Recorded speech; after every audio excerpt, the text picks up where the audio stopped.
गाडीची डिक्की उचकटून 1 लाखांची रोकड चोरणारे 2 आरोपी जेरबंद. 1.42 लाखांचा मुद्देमाल हस्तगत. बातमी नाशिक येथून. नाशिक शहर गुन्हे शाखेच्या युनिट क्रमांक 2 ने अवघ्या 24 तासांच्या आत चोरीचा गुन्हा उघडकीस आणला असून मोटारसायकलच्या डिक्कीतून रोकड चोरणाऱ्या 2 आरोपींना अटक केली आहे. त्यांच्याकडून चोरीला गेलेली रोकड आणि गुन्हा करण्यासाठी वापरलेली मोटारसायकल असा एकूण 1,42,000 रुपये किमतीचा मुद्देमाल हस्तगत करण्यात आला आहे. दिनांक 15 डिसेंबर 2025 रोजी सायंकाळी 5:10 सुमारास फिर्यादीने आपली मोपेड मोटारसायकल पार्क केली असताना अज्ञात चोरट्यांनी डिक्की उचकटून त्यातून 1,00,000 रुपयांची रोकड चोरून नेली होती. या प्रकरणी इंदिरानगर पोलीस स्टेशनमध्ये गुन्हा दाखल करण्यात आला होता. गुन्हे शाखा युनिट क्रमांक 2च्या अधिकाऱ्यांनी तात्काळ घटनास्थळी भेट दिली, परंतु सीसीटीव्ही फुटेज उपलब्ध झाले नाही.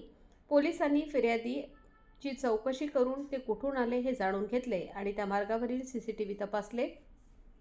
फुटेजमध्ये 2 इसम फिर्यादीचा पाठलाग करताना दिसले, ज्यामुळे आरोपींची नावे निष्पन्न झाली.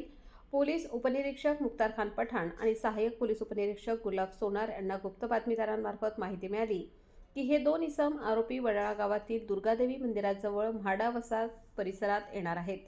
मिळालेल्या माहितीच्या आधारे सापळा रचून आरोपी गुफरान मतीन सय्यद वय 25 वर्ष राहणार खडकाली भद्रकाली आणि सरवर तौफिक शेख वय 25 वर्ष राहणार आलिशान अपार्टमेंट वडाळा गाव यांना ताब्यात घेण्यात आले आहे.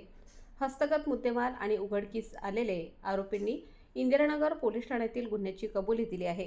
त्यांच्या ताब्यातून गुन्ह्यातील 92,000 रुपये रोख रक्कम आणि गुन्हा करण्यासाठी वापरलेली 50,000 रुपये किमतीची मोटारसायकल जप्त करण्यात आली आहे. जप्त करण्यात आलेली मोटारसायकल संगमनेर तालुका पोलीस स्टेशन येथे दाखल चोरीच्या गुन्ह्यातील असल्याचे निष्पन्न झाले आहे. दोन्ही आरोपींना पुढील कारवाईसाठी इंदिरानगर पोलीस स्टेशनच्या ताब्यात देण्यात आले आहे. ही कामगिरी वरिष्ठांच्या मार्गदर्शनाखाली करण्यात आली. वृत्तसंकलन रफिक सय्यद.